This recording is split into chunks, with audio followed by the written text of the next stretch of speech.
है कि अपने के सिर के ऊपर पल्ला लेना है।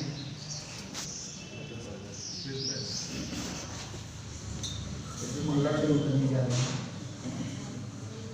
ओम नमः सिद्धेभ्यः। ओम नमः सिद्धेभ्यः। ओम नमः सिद्धेभ्यः।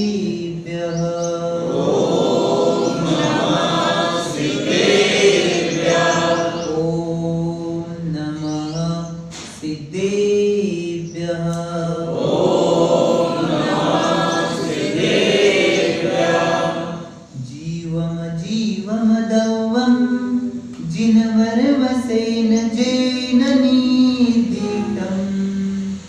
देविंद बिंदवंदम वंदे तम सौवदा सिरसा वंदे तम सौवदा सिरसा वंदे तम सौवदा सिरसा। जब लोग 24 भगवान की देवालय मूलनायक श्री नीमनाथ भगवान की सिद्धांत शास्त्र की विश्व के प्रथमाचार्य चार्य चक्रवर्ती समाधि सम्राट आचार्य श्री शांति सागर जी महाराज की संत शिरोमणि आचार्य गुरु श्री विद्यासागर जी महाराज की राधास्मरणीय शांत मूर्ति वासरत्नाकर आचार्य भगवान श्री सन्मत सागर जी महाराज की परम पूज्य आचार्य श्री वर्धमान सागर जी महाराज की दीक्षा गुरु युवा सम्राट क्रांतिरत्न आचार्य गुरु श्री चंद्र सागर जी महाराज की अहिंसामय विश्व धर्म की सागर जी महाराज की जय। भव्य जीव हो, आज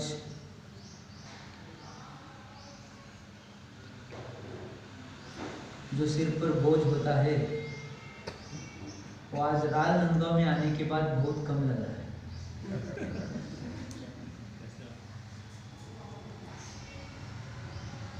क्योंकि जो शिखर जी की तरफ यात्रा चल रही है उस यात्रा में पहला पड़ाव छत्तीसगढ़ का है, वो राजनांदगांव है। और आज ऐसे लग रहा है कि जल्द से जल्द संघ में हम पहुंचेंगे, क्योंकि अभी समाज ने अनुरोध किया कि महाराज जी समाज को आपका थोड़ा सा समय चाहिए, आपको गुरु चाहिए, हमें भी। आपने बोला है, मैंने नहीं बोला। जो हर बच्चा होता है वो जल्द से जल्द कहीं भी जाए, स्कूल में जाए, कुछ खेलने के लिए जाए, कहीं भी बाहर के गांव के लिए बच्चा चले जाए तो उस बच्चे की आस रहती है कि मेरे माँ बाप के पास में चला जाए। वैसे हर शिष्य की आस रहती है मेरे गुरु के पास में जल्दी पहुंचे। और ये आस लेकर रोज चलना हो रहा है। ये मैं नहीं चल रहा, मेरी आस मुझे चला रही है।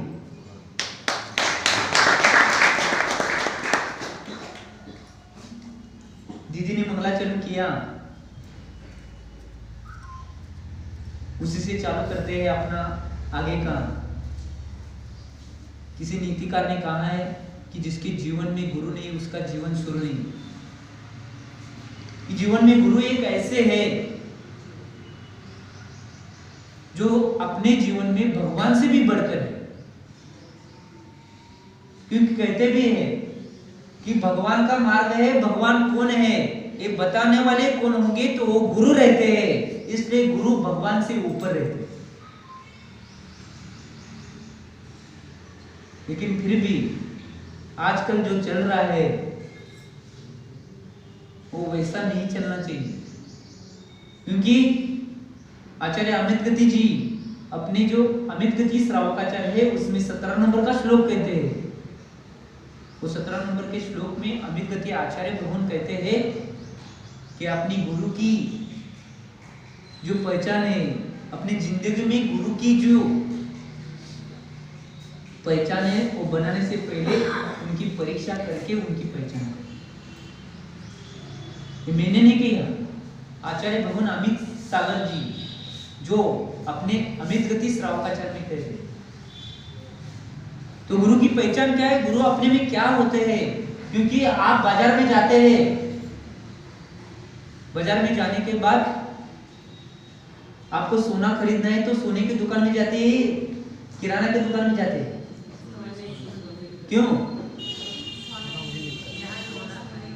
जहां जो मिलता है वहीं से लेना चाहिए। इसलिए अपन को अपने जीवन में जहां जो मिलता है वहीं से लेना चाहिए, ये सीख भी मिलती है। लेकिन गुरु एक ऐसे होते हैं जो गुरु जिनके जीवन में सच्चे गुरु मिल गए उनका बेड़ा पार हो गया, और जिनके जीवन में मैं नहीं बोलूंगा उनकी नाव बीच में डूब गई। अपने जीवन को जो पार कराना है, पार लगाना है, क्योंकि ये पूरी जिंदगी में जितने जितने जीव है, जितने जितने जीव दिखते हैं वो सबकी एक ही अभिलाषा मन में है। जैसे पंडित दौलतराम जी छड़ाला जी ग्रंथ में कहते हैं, सुख चाहते दुखते भय, कि सभी जीव सुख की इच्छा कर रहे हैं और दुख से घबरा रहे हैं। क्यों? कि हर काम में जो कर रहा हूं, जो भी काम करना है और जिस काम के वजह से मुझे आगे बढ़ना है, उस हर काम से मुझे एक ही मिलना चाहिए, वो सुख। लेकिन आचार्य भगवान उमा स्वामी जी अपने ग्रंथ, जो जैनों का महाग्रंथ माना जाता है, जो पहला जैनों का संस्कृत ग्रंथ है, वो तत्वार्थ सूत्र जी में कहते हैं, जो सुख का मार्ग है वो मार्ग कहते समय वो बोलते हैं सम्यक दर्शन ज्ञान चारित्राणि मोक्ष मार्ग। जो मोक्ष का मार्ग है, सुख का मार्ग है, वो सम्यक दर्शन, सम्यक ज्ञान, वो सम्यक चारित्र, इस रत्नत्रय से प्राप्त हो। और उस मार्ग में पहली जो सीढ़ी रखी है वो सम्यक दर्शन रखी है, और उसमें कहते समय अलग अलग ग्रंथ में उसकी परिभाषा बताते समय अलग अलग ग्रंथ में अलग अलग आचार्य भगवंत ने अलग अलग परिभाषा लिखी। जैसे आचार्य भगवान अगली गाथा में कहते हैं तत्वार्थ शब्दानाम सम्यक दर्शनम। जो तत्व है और अर्थ है, तत्व मतलब जो 7 तत्व है वो 7 तत्व, अर्थ मतलब पैसा, जो 7 तत्व और पैसे के ऊपर श्रद्धा रखेगा वो सम्यक दर्शन। सब सो रहे हैं क्या? पैसा शब्द नहीं महाराज जी। तत्व में सच्चा श्रद्धा शब्द, वो अर्थ शब्द है ना, वो अर्थ शब्द का अर्थ दो तरह से निकलता है। मैं आपकी परीक्षा देख रहा था कि राजनंद वाले सो रहे हैं, जाग रहे हैं। जो अर्थ शब्द आचार्य भगवंत ने रखा है उसके 2 अर्थ निकलते हैं। एक अर्थ ऐसा निकलता है कि जो 7 तत्व है और 7 तत्व का जो अर्थ है मतलब उसकी डेफिनेशन है, उसके ऊपर जो श्रद्धा रखेगा उसको सम्यक दर्शन प्राप्त होगा। और दूसरा अर्थ का शब्द रखा है, उसका अर्थ ऐसा है कि जो 7 तत्व है और 9 पदार्थ है उसके ऊपर जो श्रद्धा रखेगा वो सम्यक दर्शन। हमें अच्छी तरह से समझ के लेना है कि हमें अपने जीवन में क्या करना है। दूसरी डेफिनेशन आचार्य भगवान बताते हैं, जो रत्नाकर श्रावचार, जो आचार्य भगवान समर्थ स्वामी जी ने लिखा है, जिस आचार्य ने पूरे भारत में नहीं पूरे विश्व में अपने जैन धर्म का झंडा है वो पूरे विश्व में फहराया। तत्वों का चिंतन मनन करके जिस जगह तत्वों का चिंतन हो गया, मनन हो गया, उस जगह जाकर अपने तत्वों का झंडा फहराया। वो आचार्य भगवान समर्थ स्वामी जी, उन्होंने अपने ग्रंथ में सुख की डेफिनेशन बताते समय सुख कहां से प्राप्त होगा ये बताते समय 2 नंबर की गाथा कारिका बताए। वो बोलते हैं देशयामी समीचीनम धर्मम कर्म निबरणम संसार दुःखत सत्वान यो धरत उत्तम सुखी। जो समीचीन धर्म का पालन करेगा उसको समीचीन धर्म दुखों की खाई से निकालकर सुख के शिखर पर लेकर पहुंचाएगा। अपन अपने जीवन में सुख की तरफ पहुंचना है तो सम्यक दर्शन पहले प्राप्त करना चाहिए। और सम्यक दर्शन की ग्राथा बताते हुए अभी देखा हमने तत्वार्थ सदानंद सम्यक दर्शन, और दूसरे आचार्य भगवान समर्थ स्वामी बता रहे कि श्रद्धा नाम परमार्था नाम 4 नंबर की कारिका है। श्रद्धा नाम परमार्था नाम आप्तागम तपोव्रताम त्रिमूढ़ा पोड़ मष्टांगम सम्यक दर्शन वस्मय। जो सच्चे देव शास्त्र गुरु है उसके ऊपर श्रद्धा करना चाहिए। वो श्रद्धा कैसा रहना चाहिए? त्रिमूर्ता से रहित रहना चाहिए, 8 अंगों से सहित रहना चाहिए, जो 8 मूर्ता है उससे भी रहित होना चाहिए। वो श्रद्धा है, वो खरे असल में सम्यक दर्शन। अब आया उसमें देव शास्त्र गुरु। आज देव शास्त्र पर सब श्रद्धा रखने, लेकिन एक ही जगह भूल हो रहा है, एक ही जगह हमारा चूक हो रही है, वो है गुरु। और अपना विषय चल रहा है जो सच्चे गुरु है उसके ऊपर। क्योंकि सम्यक दर्शन को प्राप्त करना है तो निश्चित जो अपने को मार्ग दिखाते हैं, जो अपने को सही रास्ते पर चलाते हैं, और रास्ते पर चलाने वाले सही होंगे तो अपने को सही रास्ता मिलेगा, और रास्ते पर चलाने वाले भी गलत होंगे तो अपन गलत रास्ता चुनेंगे। इसलिए आचार्य भगवंत ने कहा है कि हमको सही रास्ता चुनना है। आज आपको एक नदी पार करना है या समंदर पार करना है, आप जाएंगे कि नदी के किनारे पर जाएंगे, वहां 2 नाव रखी है, एक पत्थर की है और एक लकड़ी की है। आप किसमें बैठेंगे? क्यों? अरे पत्थर की भी नाव होती ना, हाँ? बहुत होशियार है। सभी लोग जानते हैं। आप बोलते सिर्फ है कि हम लकड़ी की नाव में बैठेंगे, लेकिन करते समय आप ही बोल रहे हैं, मैंने बोला। लेकिन अपन को चुनना भी लकड़ी की नाव है और बैठना भी लकड़ी की नाव है।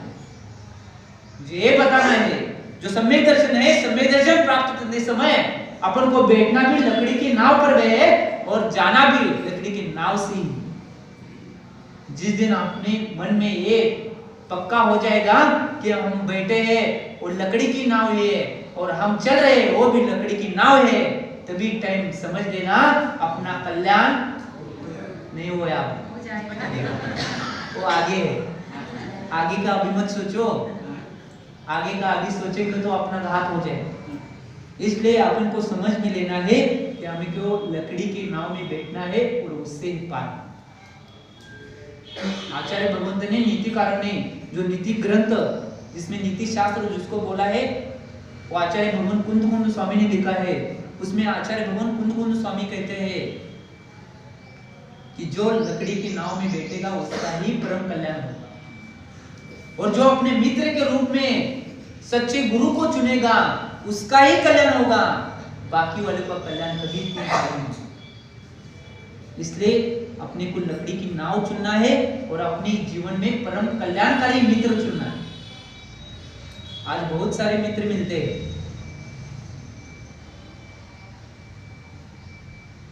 आज समाज में जब घूमते हैं, आप एक प्रश्न का उत्तर मुझे देना है। जो समाज वाले आगे बैठे हैं उनसे मैं पूछ रहा हूँ, एक प्रश्न पूछ रहा हूँ। एक छोटा सा प्रश्न है, आप सबको मालूम है महाराज ये प्रश्न, या हमारी उंगली के नाखून की मल जैसा है। प्रश्न ऐसा है, आप घर में हैं, आपके शरीर को रोग होगा तो आप किसके पास जाएंगे? सिर्फ डॉक्टर के पास नहीं जाते, आप फैमिली डॉक्टर के पास जाते। अब नई ये चल रही है, नई ट्रेन चल रही है, सब जाते हैं किधर जाते हैं? Family doctor. दूसरे डॉक्टर के पास जाएंगे तो अपन को शरीर का रोग है वो नहीं भरा, क्या ठीक नहीं होगा? क्यों? हमारा फैमिली डॉक्टर ही चाहिए। जैसे अपने जीवन में अपने शरीर को रोग होगा तो वो रोग भगाने के लिए हम फैमिली डॉक्टर के पास जाते हैं, वैसे अपने आत्मा को जो भव रोग हुआ है वो भव रोग दूर करने के लिए अपने फैमिली गुरु के पास जाने होगा, तभी हमारा भव रोग दूर होगा। इसलिए जीवन में गुरु चुनना, सही गुरु चुनना अपन को जरूरी है। इसलिए आचार्य भगवंत ने सही गुरु कौन है, गुरु की पहचान बताते समय बोला है कि सही गुरु कौन है। तो गुरु की पहचान बताते हुए 8 नंबर की कारिका रखी है आचार्य भगवान समग्र स्वामी जी ने रत्नमृत श्रावचार्य में। वो बोलते विषयाशा विषातितो निरारंभो परिग्रह ज्ञान ध्यान तपोरक्तस तपस्वी सब प्रशस्यते।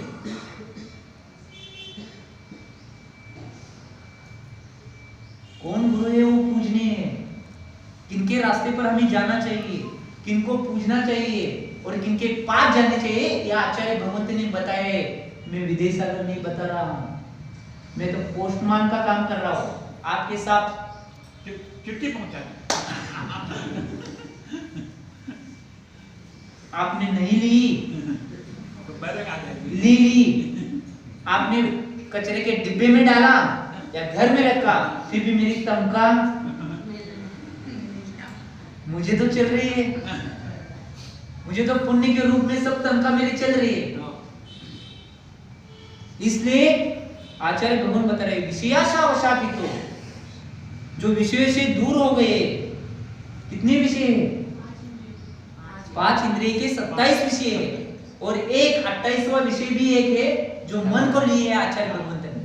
जो 27 5 इंद्रिय के विषय है और एक मन का विषय, ऐसे 28 विषय है। उस विषय से दूर रहना चाहिए। वो सही में सच्चे गुरु है। विषयाशा विषातितो निरारंभो परिग्रह, निर आरंभ और निर परिग्रह। जो आरंभ से दूर है, जो आरंभ दूर है। आरंभ कौन से? जो 5 आरंभ पहले, उसको पंच सुना भी कहते हैं, पंच सुना भी बोलते हैं। उस पंच सुना से भी दूर रहना चाहिए। उसमें एक पंच सुना आपको मालूम है, बता रहे हैं, क्योंकि राजनंद वाले स्वाध्यायी लोग हैं, बहुत होशियार लोग हैं। ऐसा संघ से आगे मुझे पीछे सुनने को आए, आगे से पीछे सुनने को आए। हमारे एक टीम आगे थी तो उससे सुनने को आया। तो इसलिए जो पंच सुना है वो पंच सुना से भी अलग रहनी चाहिए।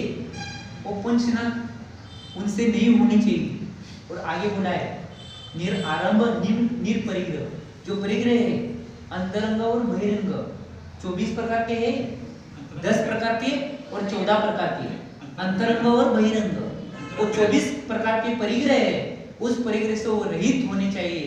और उसके आगे बोला है ज्ञान ध्यान तपोरक्तस तपस्वी सब प्रशस्यते। वही तपस्वी प्रशंसनीय है, वंदनीय है और उनके रास्ते के ऊपर हम चलने को अधिकार देते हैं। जो इस सब का पालन करते हैं, ज्ञान ध्यान तपोरक्तस, वो हमेशा के लिए ज्ञान ध्यान और तप में लवलीन रहने चाहिए। ऐसे गुरु अपने जीवन में आएंगे तो अपना कल्याण होगा।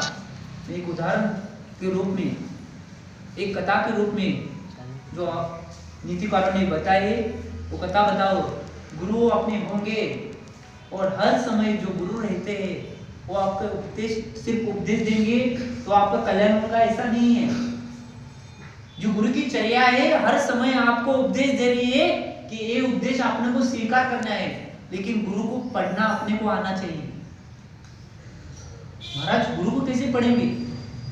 अरे गुरु चल रहे हैं, चलते समय गुरु रास्ते पर चलते समय गुरु नीचे देखकर चल रहे हैं, ये अपने को पढ़ना आना चाहिए।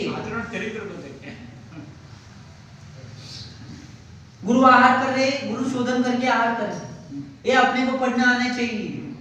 गुरु की हर चर्या है, ये हर चर्या से अपने को एक अपने जीवन में सीख लेना चाहिए और वो सीख अपने जीवन में उतारकर अपने आचरण में लाना, तभी अपना कल्याण हो सकता है। मैं उदाहरण के रूप में पेश कर रहा हूँ जो मुझे याद आया है। भारत में एक विशिष्ट जाति का पक्षी था। हर तरह के पक्षी भारत में मिलते हैं, जितने पूरे विश्व में पक्षी नहीं उतने भारत में मिलते हैं। वो एक अलग जाति का पक्षी था और आपको मालूम होगा जो पक्षी रहते हैं एक सीजन खत्म होने के बाद दूसरे देश को विहार करते हैं, जैसे महाराज विहार करते हैं। वो पक्षी भारत का सीजन समाप्त होने के बाद वो अफगानिस्तान में चला गया और अफगानिस्तान में चले जाने के बाद एक पेड़ पर वो पक्षी बैठा था। उस पेड़ के बाजू में ही एक व्यापारी का मकान था और मकान के ऊपर व्यापारी अपनी सब जो क्रिया है वो क्रिया करके बाहर गैलरी में आकर खड़ा रहा। वो खड़ा रहने के बाद उसके कान पर एक आवाज आई मधुर सी। वो आवाज आने के बाद वो व्यापारी है, वो व्यापारी इधर उधर देखने लगा और उसकी नजर उस पेड़ पर जो पक्षी था उस पक्षी की तरफ गई। तो वो व्यापारी मन में विचार करता है, रे कितना सुंदर पक्षी है, एक पक्षी मुझे मुझे मेरे पिंजरे में चाहिए। इसमें चाहिए, पिंजरे में चाहिए। वो अपने नौकरों को बुलाता है और सभी नौकरों को आदेश देता है कि इस पक्षी को जो पकड़ कर लाएगा उसको मुंह मांगा इनाम दिया जाएगा। आप हो तो क्या करते?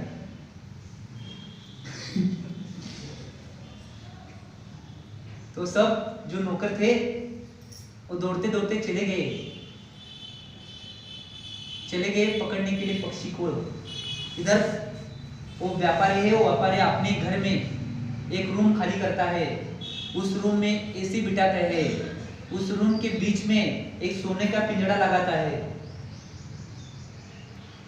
और देश विदेश के मीठे मीठे फल वो अपने घर में लाकर रखता है। किसके लिए? एक पक्षी के स्वागत के लिए इतना चल रहा है। 4 दिन बीत जाने पर एक नौकर अपने हाथ में वो पक्षी को पकड़कर लेकर आता है कि मालिक मैंने इस पक्षी को लाया है, उसको मुंह मांगा इनाम दिया जाता है। वो पक्षी को लेता है, सोने के पिंजरे में जाता है। मैंने पहले ही कहा था कि वो पक्षी था, वो अलग जाति का पक्षी था, जैसे तोता रहता है। वो आदमियों के बीच में रहेगा तो आदमी को सब जो आदमी को है वो सीख लेता है, वैसे ही वही पक्षी था वो भी। वो रोज वो पक्षी के पास जाता है, मीठे मीठे फल उसको खिलाता है और उसके बातें करता है और अपने काम को चला जाता है। और बहुत दिन बीत जाने के बाद वो जो पक्षी था वो सब आदमियों की भाषा बोलने के लिए सीख जाता है। रोज उस व्यापारी से वो पक्षी बोलता था और व्यापारी उस पक्षी से बोलता था। ऐसे में 6-7 महीने बीत गए। एक दिन वो व्यापारी भारत में व्यापार करने के लिए जाने वाला था। उसके मन में एक विचार आया था। वो उस पक्षी के पास में जाता है और पक्षी को बोलता है कि मैं तुम्हारे भारत में जा रहा हूं कि आपके सगे संबंधी को कोई मैसेज देना है। तो वो पक्षी बोलता है कि मेरे सगे संबंधी जो है उनको एक ही मैसेज दे दो, मैं दुख में हूं और मैं बंधन में हूं। पिंजरा किसका था? खाने को लोग क्या मिलता था? रूम में क्या बिठाया था? सब था उसके। फिर भी उसने क्या मैसेज भेजा कि मैं दुख में हूं और बंधन में हूं। पिंजरा सोने का हो या लोहे का हो, वो पिंजरा बांधने का काम करेगा। बेड़ी लोहे की हो या सोने की हो, वो जकड़ कर ही रखे। उसने मैसेज दिया, वो व्यापारी अपना मैसेज लेता है और जाता है। अपना काम निपटाने के बाद वो अलग अलग जंगल में घूम रहा था कि मेरे पिंजरे में जो पक्षी है वैसे जैसे पक्षी कहाँ मुझे मिलते हैं। पहले जंगल में गया, उसको पक्षी नहीं मिले। दूसरे जंगल में गया, उसको पक्षी नहीं मिले। तीसरे जंगल में गया और तीसरे जंगल में जाने के बाद उस व्यापारी को एक पेड़ पर वैसे 10 पक्षी मिले जो इसके पिंजरे में जो पक्षी था वैसे ही आवाज निकालते थे और उसी रंग के वो थे। उसको बहुत आनंद हुआ। मैंने 2 जंगल घूमा लेकिन पक्षी नहीं मिला, तीसरे जंगल में मुझे पक्षी मिल गया। और नीचे खड़े रहकर वो जोर जोर से बोलता है, तुम्हारा सगे संबंधी पक्षी मेरे पिंजरे में है और उसने आपके लिए मैसेज भेजा है कि मैं दुख में हूं और मैं बंधन में हूं। ये मैसेज देने के बाद ऊपर से एक पक्षी धाड़ से नीचे गिरता है। वो व्यापारी मन में विचार करता है कि अपने सगे संबंधी की जो खबर है वो खबर सुनकर वो बेहोश हो गया या मर गया। वो मैसेज लेकर अपने अफगानिस्तान में आता है। अपने पक्षी के बाद दूसरे दिन सुबह जाता है। जाने के बाद वो पक्षी को बोलता है कि आपके सगे संबंधी मुझे मिले और मैंने उनको मैसेज भी दिया। मैसेज देने के बाद क्या हुआ, वो पक्षी बोलता है। तो व्यापारी बोलता है मैसेज देने के बाद उस 10 पक्षी में से एक पक्षी नीचे गिर गया। ये सुनने के बाद वो पिंजड़े का पक्षी भी पिंजड़े में नीचे गिर गया। अब व्यापारी के मन में आया कि अपने सगे संबंधी की मरने की खबर सुनकर ये भी मर गया। वो पिंजरे का दरवाजा होता है, वो खोलता है और पक्षी को हाथ में लेता है और पक्षी क्या हुआ है देखता है। तभी टाइम वो पक्षी उड़ जाता है और पेड़ पर जाकर बैठ जाता है। और पेड़ पर बैठने के बाद वो पक्षी बोलता है, ये व्यापारी सुन लो, जो 10 पक्षियों में से एक पक्षी नीचे गिरा था, वो पक्षी मेरा सगे संबंधी कोई नहीं था, वो पक्षी मेरा गुरु था। उसने मुझे मूक उपदेश दिया था, जैसे मैं गिर गया हूं वैसे तू पिंजरे में गिर जा, तुझकी पूरे पिंजरे से छुटकारा नहीं हुई तो मुझे बता।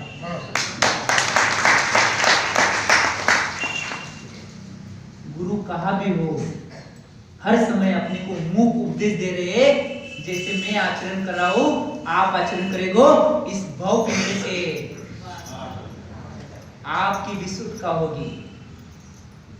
9 पक्षी आगे है, एक पक्षी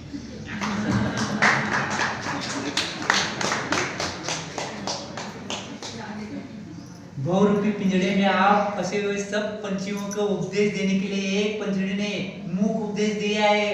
भाई सुन लो, भैया सुन लो, जो मूक उपदेश दे रहा है उसकी सुन लो। वो उपदेश सुनेंगे तो आप भव से पार और सभी संसार और प्रपंच से पार हो जाएंगे और आपको मोक्ष गति मतलब सिद्ध गति प्राप्त होगी। इसलिए मैं कह रहा हूं अपने जीवन में जो गुरु है वो सच्चे होने चाहिए, तभी अपना भव पार निश्चित है, ये समझ लो। मैं जाते जाते इतना ही बताना चाहता हूं, जैसे आचार्य भगवान विद्यासागर महाराज जी कहते हैं कि अपने जीवन में एक गुरु होना चाहिए, वो चाहे मिट्टी का द्रोणाचार्य क्यों ना हो। आचार्य भगवान विद्यासागर महाराज जी कहते हैं अपने जीवन में गुरु होना चाहिए, चाहे वो मिट्टी के द्रोणाचार्य क्यों ना हो, क्योंकि मिट्टी के भी गुरु होंगे तो वे ऐसी सीख देंगे कि अपना परम कल्याण हो जाएगा। इसलिए मैं जाते जाते रानंद कॉलेज से इतना ही कहना चाहता हूँ, मानव जीवन मिला है बेस्ट, मानव जीवन मिला है बेस्ट, उसे मत जाने दो वेस्ट। मानव जीवन मिला है बेस्ट, उसे मत जाने दो वेस्ट। पाप को दो रेस्ट, अपने आप की कर लो टेस्ट। पाप को दो रेस्ट, अपने आप की कर लो टेस्ट, तभी हम सबको मिलेगा मोक्ष का एवरेस्ट, तभी हम सबको मिलेगा मोक्ष का एवरेस्ट। जय बोलो आचार्य भगवान श्री महाराज की जय। परम पूज्य विद्यासागर जी महाराज की जय।